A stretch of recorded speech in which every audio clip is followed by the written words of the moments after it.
Let me start by asking a question. Which of these sound changes do you think is more likely to happen than the other? Sound change refers to how a speech sound may become different over time.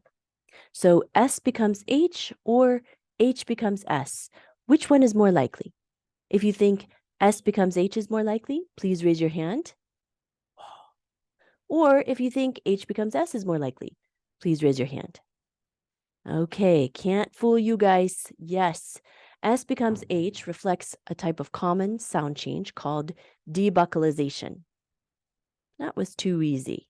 Let's try another question. Which phonetic tone change do you think is more likely to happen than the other?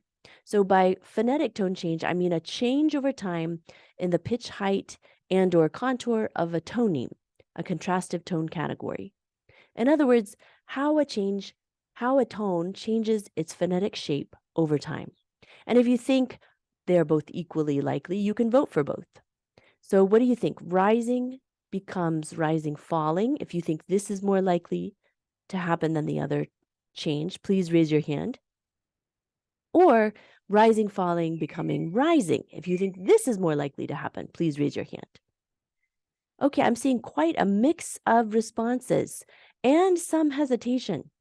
This is interesting compared to your unequivocal, no hesitation response to the first question about consonantal sound change. And I think the difference between the two responses shows us that when it comes to tone change, we just don't know as much as we do about how consonants and vowels change. And that can be a problem for those of us researching tone languages. Let me illustrate the problem with a personal story. In 2008, I was a PhD student studying the dialect geography of Lalo, a Tibeto-Burman language spoken in southwest China. I had done acoustic analyses of the tone systems of several Lalo leks. Figure 1 shows the average F0 trajectory of the historic tone category labeled L, which stands for low. This is based on reconstructions by Jim Matisoff and David Bradley. And when arranged in a row like this, the dialects appear to show intermediate stages along a change pathway. The problem is, dialect data could not directly tell you what the direction of the change pathway is. Should I read this figure from the left to the right or the right to the left? I had to make an educated guess, which is what we usually use the comparative method to do. Now, I was fairly confident that in Proto-Lalo, the low tone had started out as low, similar to what you see on the left, and then it became higher in Western Lalo leks, which you see on the right. But I wasn't sure what happened after low became high. Was it more reasonable to posit rising evolving into rising falling? Or was it the other way around? Or perhaps those variants were not stages along the same change pathway at all. At that time, I had no body of empirical evidence that I could use to evaluate which possibility was more likely and why. I felt stuck. And many of you have faced even more complicated variation patterns in the dialects of the languages you are researching than what I was facing with Lalo leks. It can be bewildering. Tone change research lags far behind sound change research in consonants and vowels. One challenge is the bewildering diversity of modern-day reflexes for the same historic tone category, like we saw in Figure 1. This has led some scholars to characterize tone change in East and Southeast Asia as rapid, unexpected, and sporadic. And these statements can give the impression that when it comes to tone change, anything can happen, that tone change is more unruly than segmental sound change. Another challenge is the lack of empirical data that we can use to establish the direction of a tone change. We have a wealth of dialect data with clear tonal correspondence patterns. But that type of data does not provide clear evidence for the direction of tone change. Now, variationist sociolinguistic studies of ongoing tone change do provide evidence for the direction of change, but that approach to tone change is fairly new in the past 15 years or so. Fortunately, there is now a growing body of empirical evidence showing that while tone change is complex, it is not anything goes.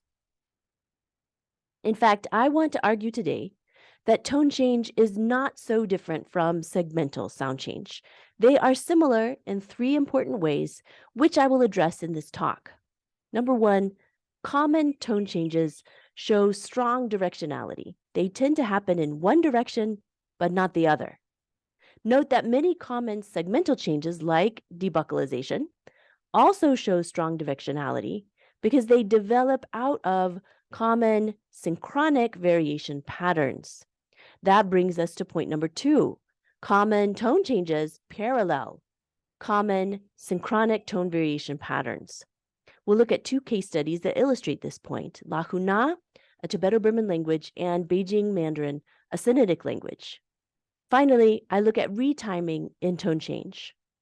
In the Mandarin case study, contextual variance with a later tonal alignment spread to additional environments over time, resulting in a tone change. Now, retiming of gestures is also what happens in common segmental changes like assimilation. So in these three ways, tone change is similar to sound change in consonants and vowels. The implication is that tone change is probably just another type of sound change. That means we can take the lessons that have been learned from hundreds of years of sound change research and explore how those principles might apply in the relatively new domain of tone change research. Now, I'm not the first person to point out the parallels between synchronic tone variation and diachronic tone change.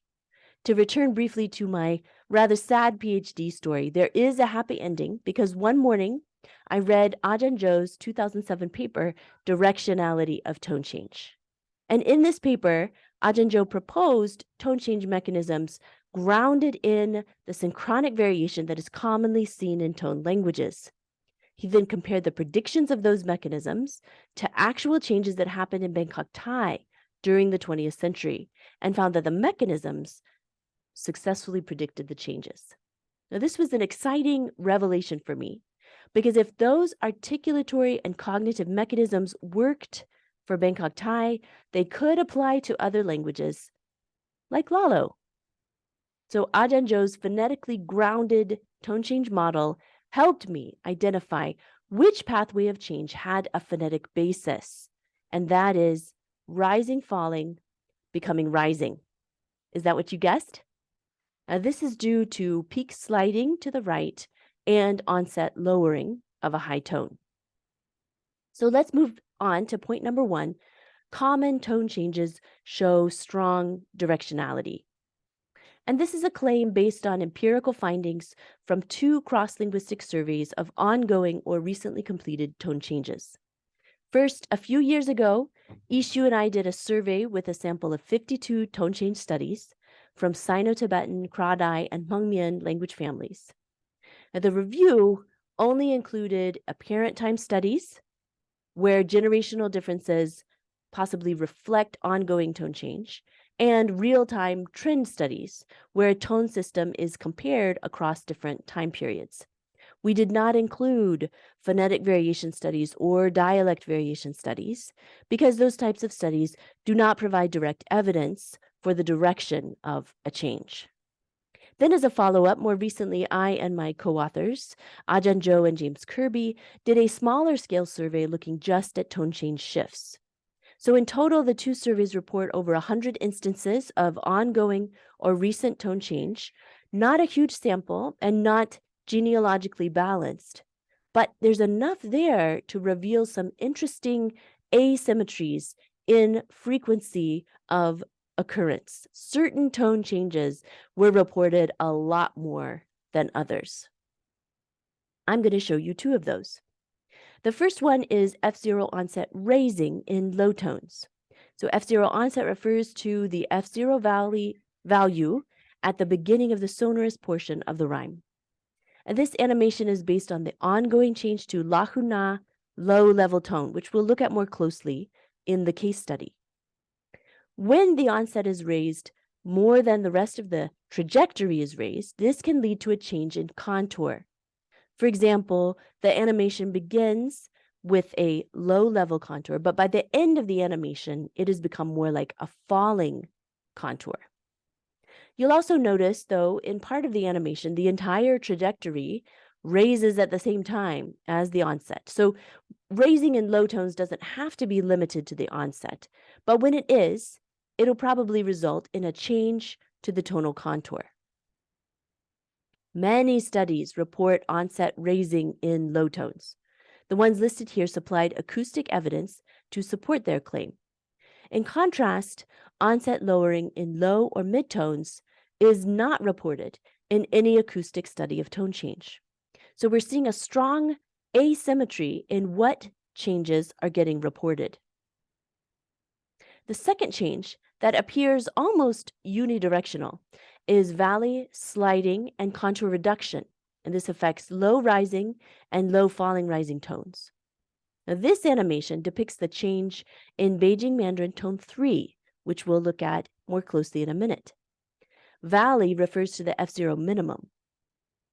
Notice that the F0 valley is located at mid-syllable at the beginning of the animation, but by the end of the animation, it has slid to the end of the syllable. You'll also notice at the same time as the valley slides to the right to a later alignment, the rise reduces in magnitude, and this is called contour reduction.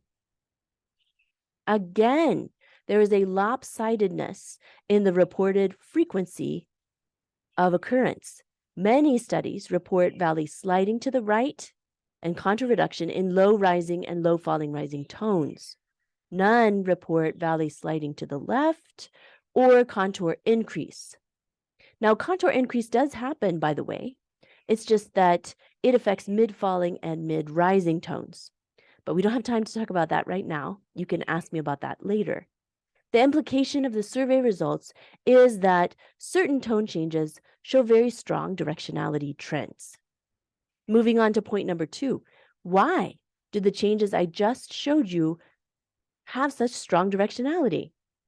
Well, it's probably because they reflect common synchronic tone variation patterns. I'll illustrate this point with 2 case studies. First, Lahuna. So Lahuna, or Black Lahu, belongs to the Loloish or Ngui branch of Tibeto-Burman. Almost all Lahuna syllables are specified for one of 7 lexical tones shown in Figure 4. In this study, 2 of our co-authors, Trinsha Luo and Nalo Zhang, are members of the Lahuna community. They identified the low-level tone 1-1 in blue as a sociolinguistic variable of interest. Their hunch was that young people had a higher or raised variant of tone 1-1 compared to old people. And it turns out they were right. We designed a wordless picture book to elicit tokens in connected speech. The pictures tell a story about a young man's experience in the forest one day. Then speakers look at the pictures and describe what they see. So here's a sample recording from one of the speakers leading the cattle, carrying the crossbow he left. Trinsha went to her hometown, Jamapo village in Lansang County, Yunnan Province. There she recorded 33 speakers, 17 of them were female, with an age range of 18 to 76 years. Now, Figure 6 shows the results of generalized additive mixed modeling that found age as a significant predictor of the F0 trajectory. So the plot shows the model's predicted values of tone 1-1 F0 trajectory for old, middle-aged, and young speakers.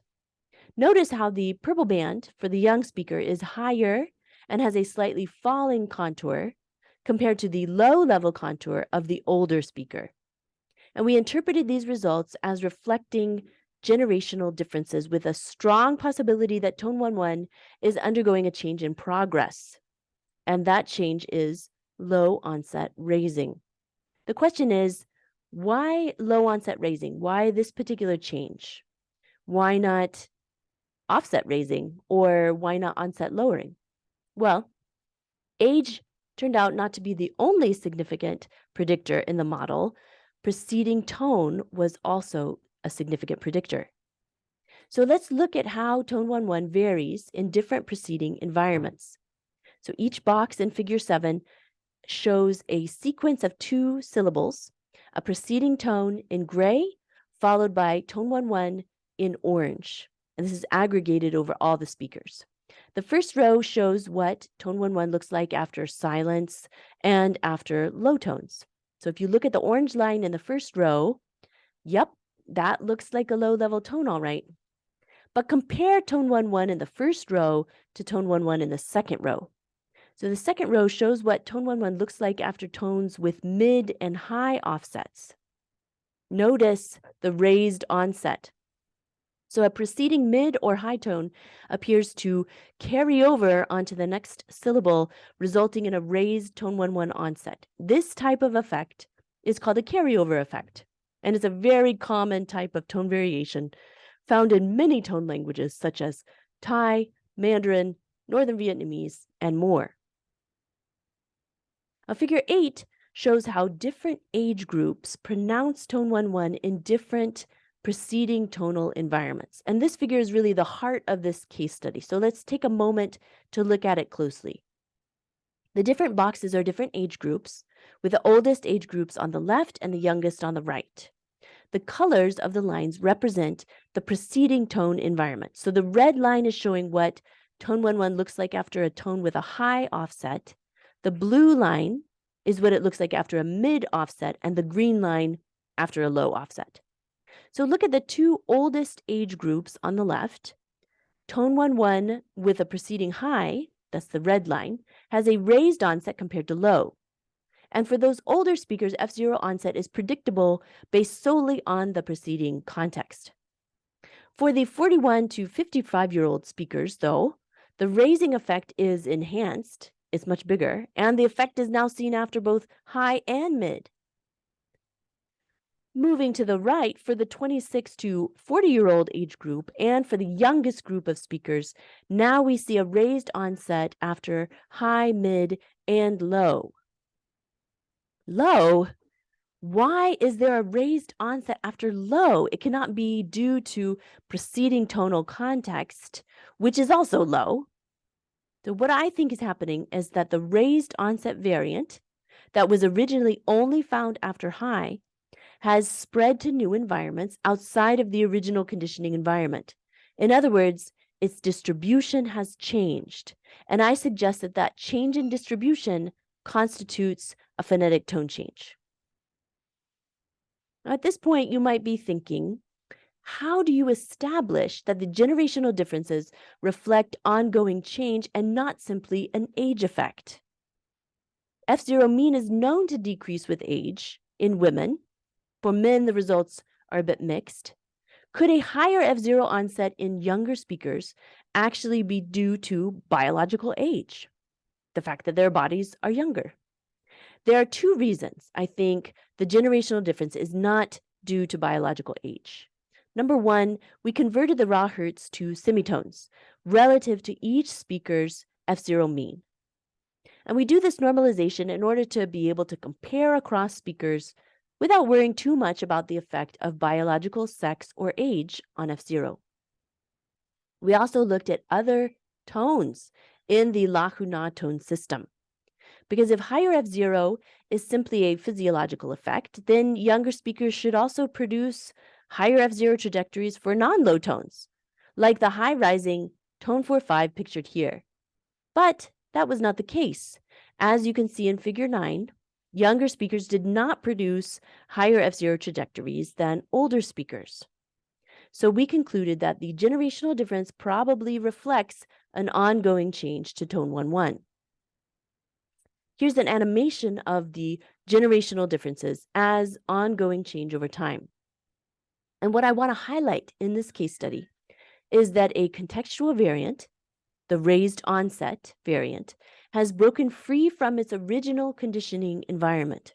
In the speech of younger people, it now shows up everywhere, even after a low tone where it has no phonetic motivation. It has no reason to show up there. So we're seeing an innovative variant spreading to new environments.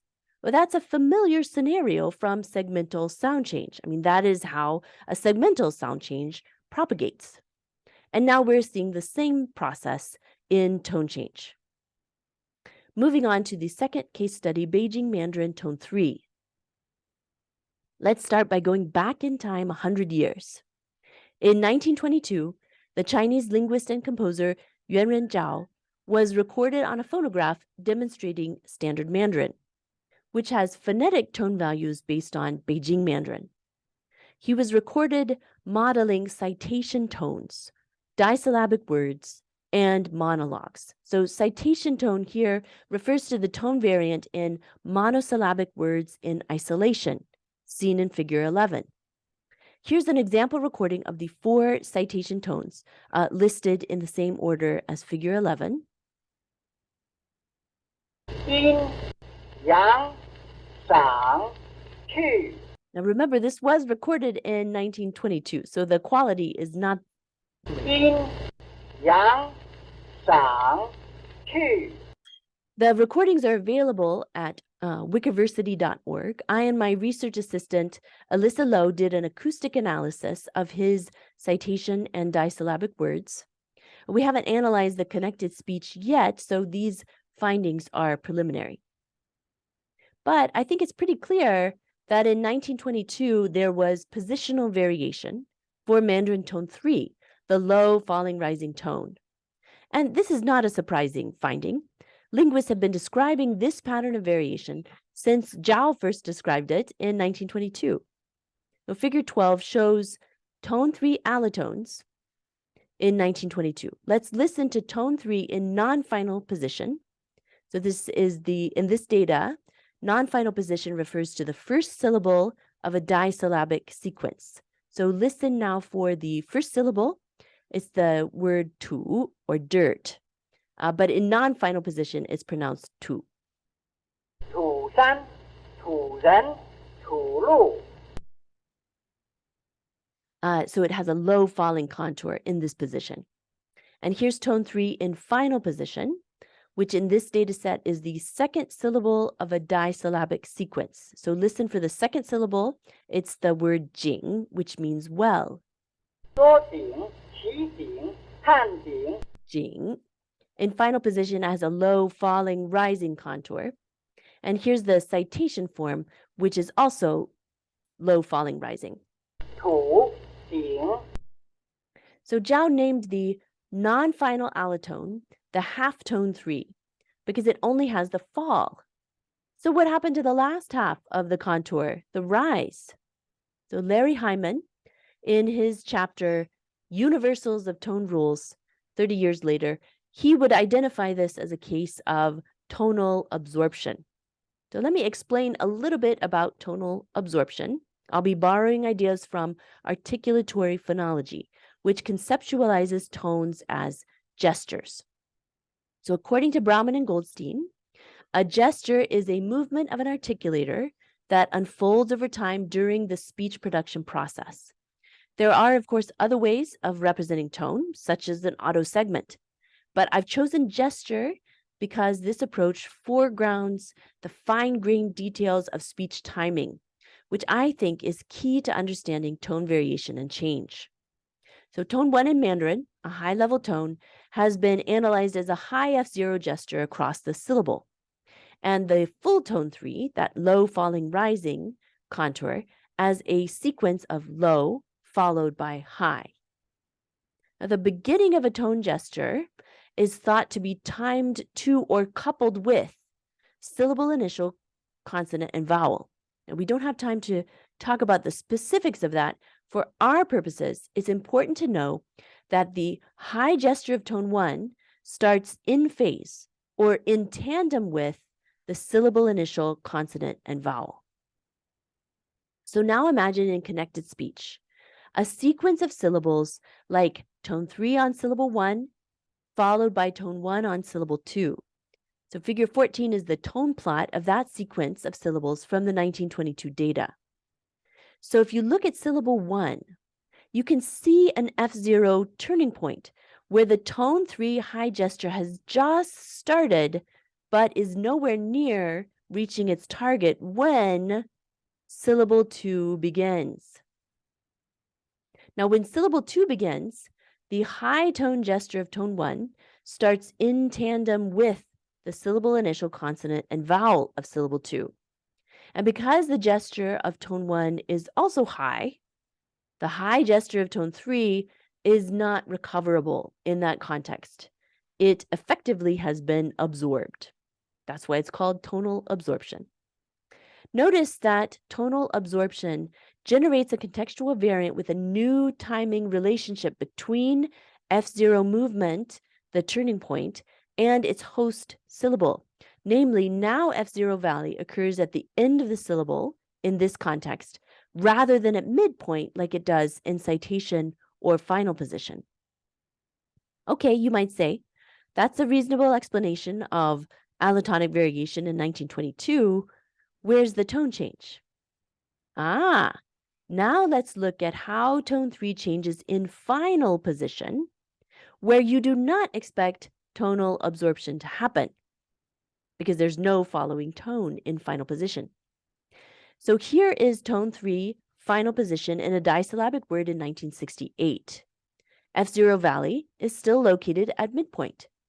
But when you look at results from a similar study of disyllabic sequences from 1997, F0 valley is now located at the end of the syllable. The contour is now just falling without the rise.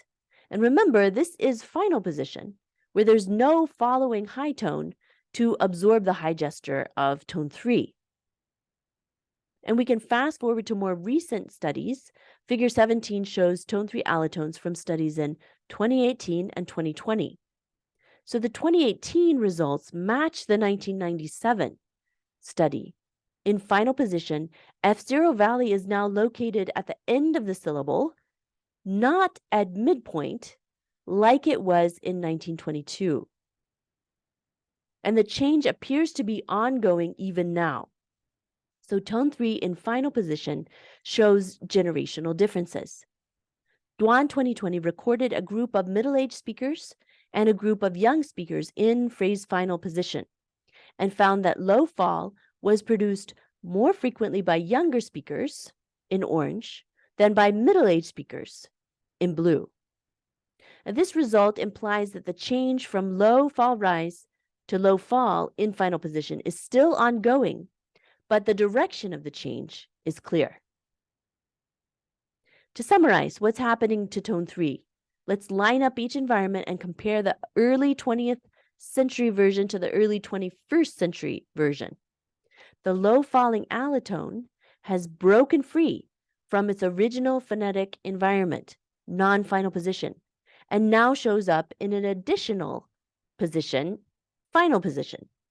That change in the distribution of allotones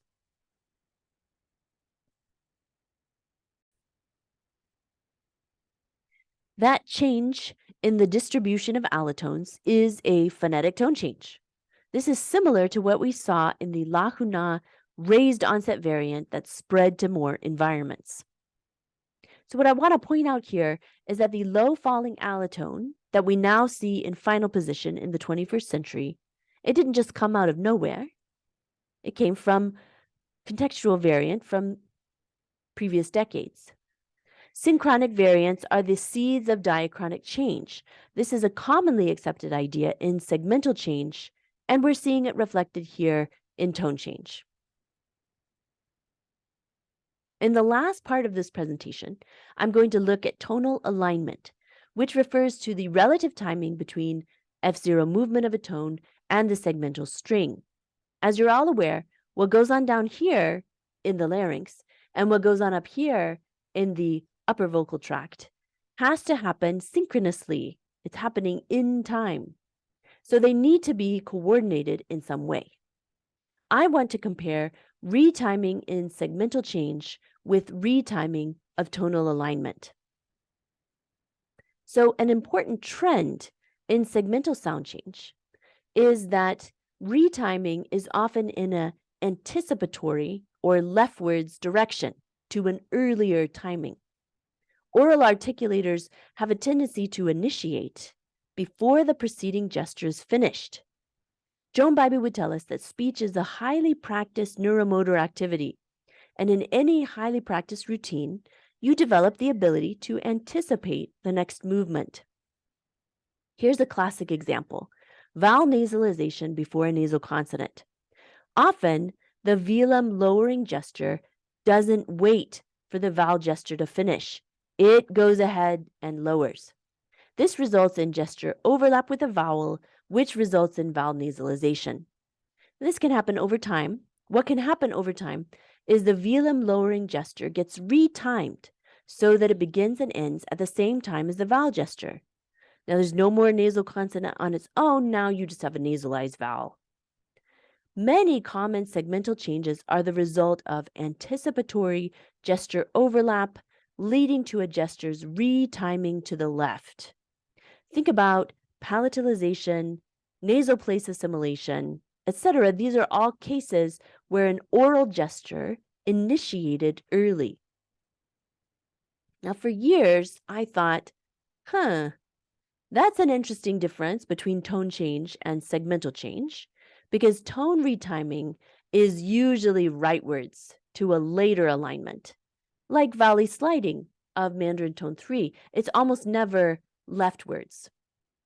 And synchronic variation like carryover effects, peak delay, tonal absorption, tone spreading rightward, these phenomena have been characterized as being due to a tone's propensity to last too long rather than begin too early, as you can see in the quote by Hyman and Shu, 1974. And out of these synchronic phenomena, you get changes like peak sliding to the right, valley sliding to the right, development of tone sandy rules like tones spreading to the right. For years, I thought the larynx was just problematically slow. I even referred to this propensity for a tone to be late as tonal sluggishness. But recently, I've started thinking about tone retiming in a different way. Instead of tonal sluggishness, what if it's anticipatory overlap again? In other words, oral gestures of the following syllable initiating before the tone target of the preceding syllable is reached. And we've already seen that segments have a tendency to overlap the preceding segmental gesture. Well, what happens when they overlap onto the preceding F0 gesture? What would be the consequences for tonal alignment? Well, we just saw one consequence in the Mandarin tone 3 case of tonal absorption: valley sliding to the right.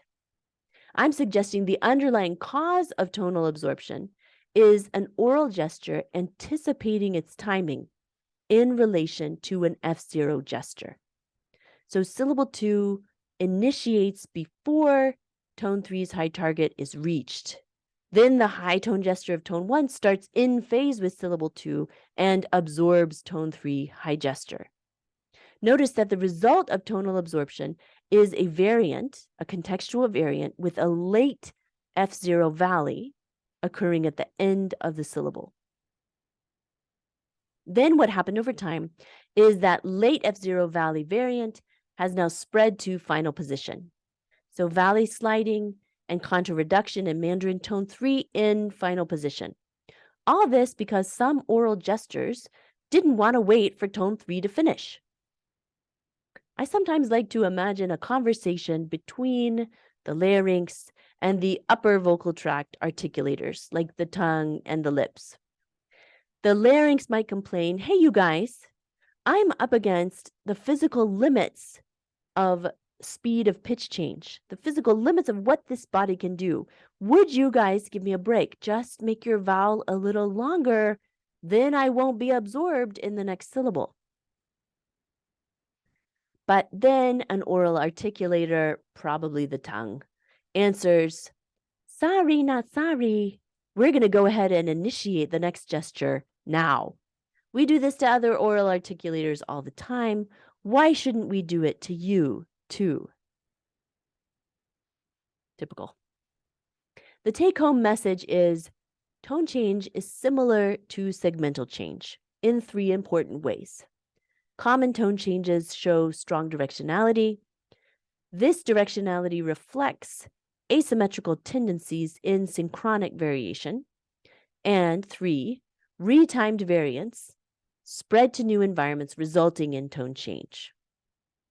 The same basic process at work in segmental change also appears to be at work in tone change. That means we can take what we know about segmental sound change and go round up the usual suspects, like reduction and retiming, the same mechanisms responsible for the most common segmental sound changes. We should further explore their role in common tone changes, too. Now, there's still a lot we don't know about tone change, but the good news is the more we understand about how tones vary right now, the more we'll be able to understand how tones change over time. Thank you.